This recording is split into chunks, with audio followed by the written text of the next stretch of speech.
Story 1. The 737 initially sold so poorly that Boeing considered selling off the design in the 1970s. It later became the best-selling aircraft family in the world, though it has since been surpassed. Story 2. Van Gogh's paintings. He died poor and relatively unknown. He had painter friends like Gauguin who knew of his work. It was his brother Theo who got him recognition posthumously. Story 3. The Princess Bride. The studio didn't know how to market the film upon its release, and its box office suffered as a result. Fortunately, it found its audience on home video, and the rest is history. Story 4. Family Guy was initially canceled by Fox. It found a new audience and life with reruns on Adult Swim. It then became such a success that Fox decided to order new episodes. It is still running to this day, 20-some-odd years later. Story 5. Firefly, due to poor marketing and studio mismanagement, was a total flop at release and then gained a cult following that spiked in the late 2000s to early 2010s. Story 6. The Wizard of Oz didn't even cover the production cost until after a re-release 10 years later. It wasn't until it started being shown on television broadcast that it really took off. Story 7. The Nightmare Before Christmas. I remember Big Will closing and those toys being dirt cheap.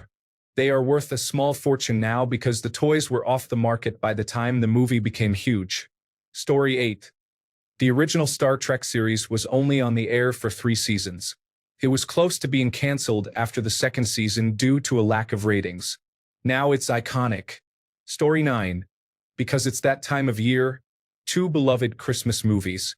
It's a Wonderful Life flopped when it was first released in 1946, barely broke even at the box office, and many believe that director Frank Capra had lost his touch. Thanks to a copyright issue, it entered public domain in 1974, and non-stop TV airings throughout the 1970s and 1980s turned it into a Christmas classic. A Christmas Story, while critics loved it when it was released in November of 1983, audiences stayed home, and it was playing in barely 100 theaters by the time Christmas rolled around. In 1986, Ted Turner famously bought the broadcast rights to the entire Metro-Goldwyn-Mayer library and started showing A Christmas Story non-stop on his cable networks throughout the 1980s and 1990s. That extra exposure made it the beloved Christmas film it is today. Story 10. The TR-808 bass is something you have probably heard many times in the last week. It was a drum machine made in 1980 for electronic music production, but it didn't sound realistic compared to the competitors, and they ceased production shortly after in 1983 due to how badly it was selling. Years later, people rediscovered it for its unique sound, and even today it is still a very prominent element in more music than you realize. It's not just a classic, it's the classic. Story 11. If I remember correctly, it had a very poor distribution in the theaters and was basically left to die on the vine. Later, on DVD release, it became a cult classic and has now wiggled its way into internet memes as being a documentary. Honestly, that's pretty accurate based on the trajectory we seem to be on. Story 12. The book was apparently rejected by publishers until the author decided to self-publish it. Then it became popular in a matter of months, was republished by a traditional publisher, and even received its own movie adaptation. Story 13. The Gibson Les Paul was introduced in 1952. By 1959 to 1960, the classic construction and shape were dropped because so few were being sold. By the late 1960s, guitarists were clamoring for used ones, and Gibson had to reintroduce them.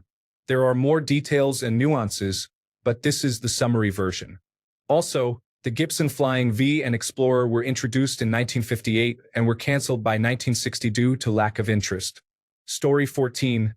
Oh man, The Shawshank Redemption is the perfect example of this. When it hit theaters in 1994, it was a total box office flop. Like embarrassingly bad, barely made back half its budget. Critics dug it, but audiences just were not showing up. But then magic happened. It got a bunch of Oscar nominations, and when it hit video and television, people finally caught on. Word of mouth spread like wildfire. Suddenly, everyone and their mom was talking about this amazing prison film. Fast forward to now, and it is consistently ranked as one of the best movies ever made. It is always in the top spots on Internet Movie Database, and film buffs will not stop talking about it. Just goes to show, sometimes the best stuff takes a while to catch on. Kind of gives you hope for all the underappreciated gems out there, right? Story 15. Buster Keaton's The General flopped hard and was the beginning of Keaton's loss of independence. It is regarded as one of the greatest silent films of all time now. Story 16. The opposite of this question could be fun for your next post. For this one, it made me think of I Spit on Your Grave. Somehow they keep remaking this abysmally bleak and disparaging film. Story 17. The Boondock Saints was a flop at least partially due to the Columbine High School shooting and the movie's scheduled theatrical release.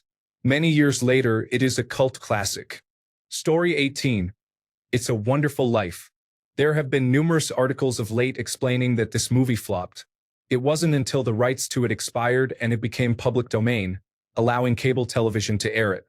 Then it became a classic that loops every Christmas season without any royalties to the studio or its actors, director, and so on. Story 19. Star Trek Original Series. Cancelled after only 3 seasons. The people just weren't ready, I guess. Also, Family Guy got cancelled fairly early, but the die-hard fans demanded a comeback. Look at it now. Story 20.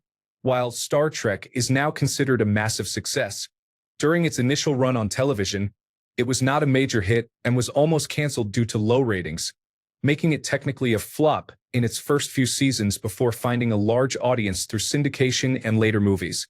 It only gained its huge cult following after its initial run on air. Story 21. Dusty in Memphis. It had only one hit single, Son of a Preacher Man, and was a commercial failure when it was first released in 1969. It is now considered one of the greatest pop albums of the 1960s. Story 22. The DeLorean DMC-12 car had a short production run and did not sell nearly enough during its time, but after the Back to the Future movie, it became a classic and still is. Story 23. The Night of the Hunter 1955. A super unique film about a serial killer posing as a preacher to deceive a single mother out of her money.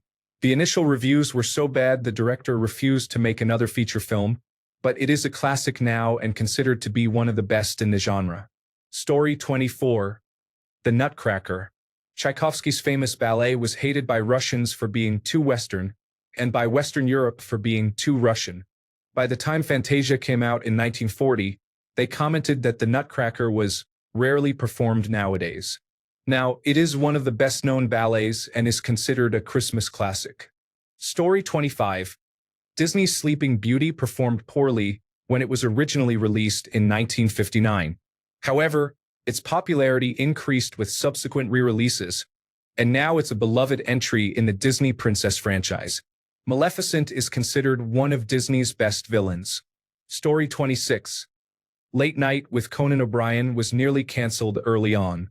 He had been an out-of-left-field choice to replace Letterman, and he mainly did not get fired because they had no one to replace him. Story 27. The 1939 Wizard of Oz movie. It was not well received at first. One reviewer called it a real stinkeroo. Generations of kids watching and loving it on television turned it into one of the most important films of all time. Story 28. The Wizard of Oz and It's a Wonderful Life were both flops on first release. It was after their re-release and being shown on television that they became popular and considered classics. Story 29.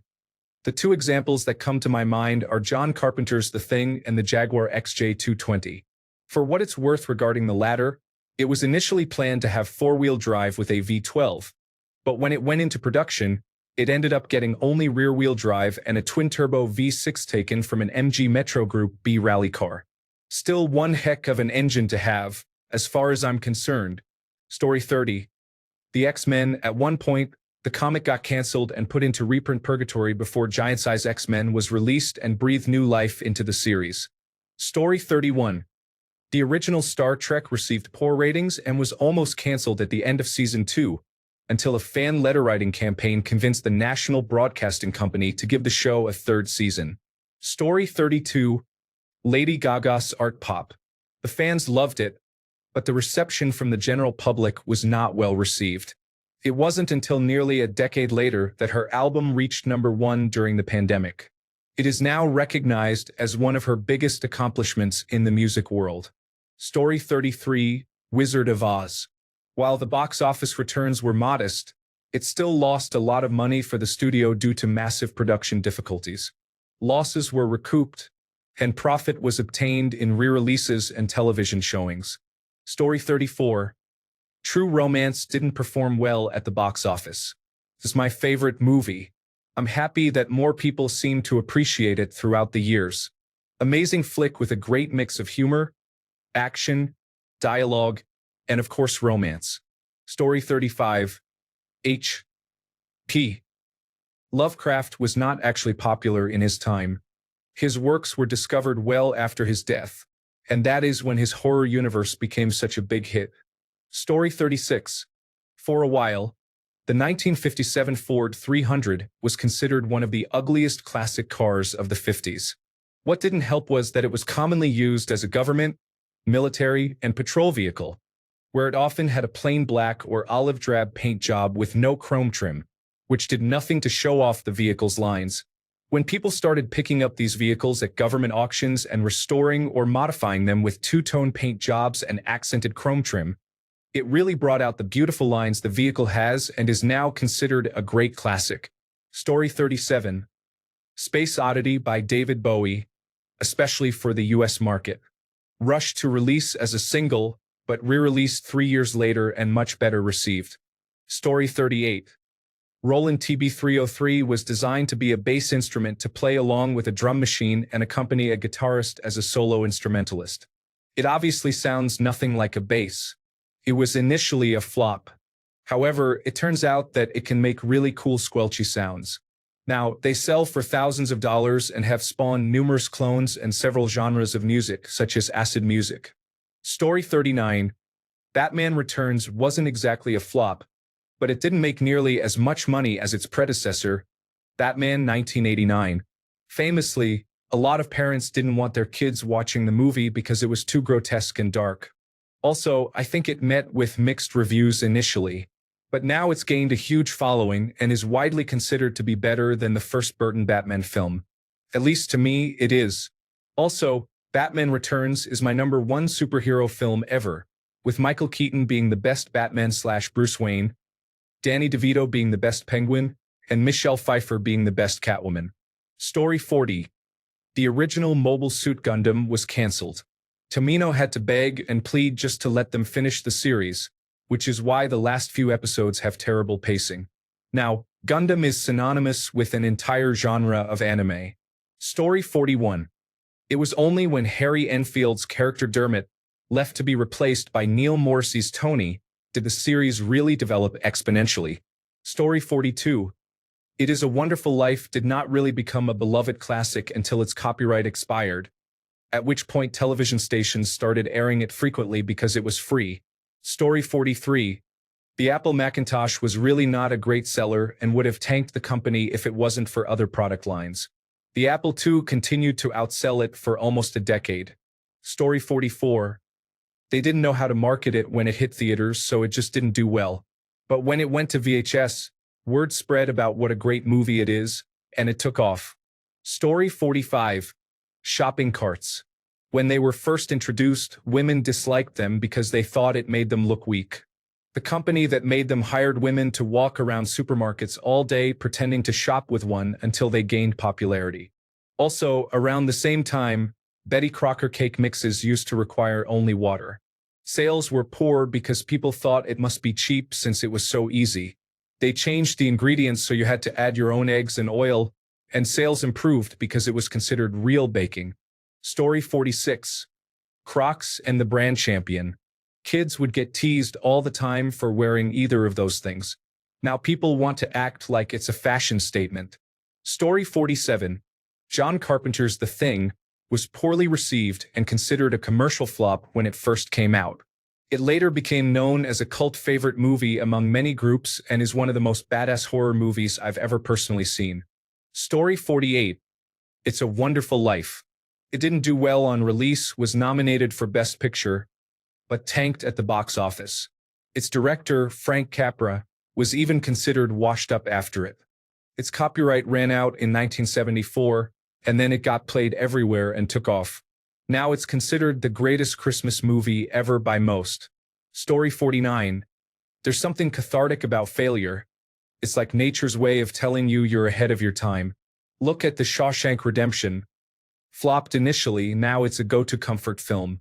Proof that sometimes the world just isn't ready for genius.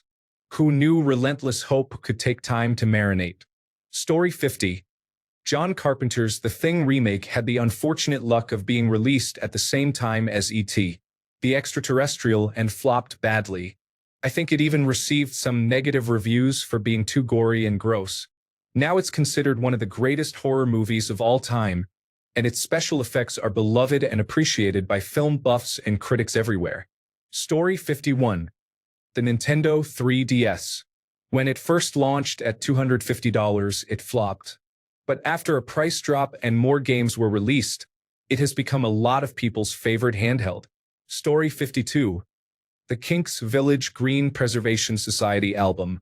Released the same day as the Beatles' White Album, during the Kinks' commercial trough period, it pretty much disappeared unnoticed. It's probably the band's most revered work now, and it's actually a gold album after all these years. Story 53. It's a Wonderful Life didn't do well at the box office. In fact, it lost money.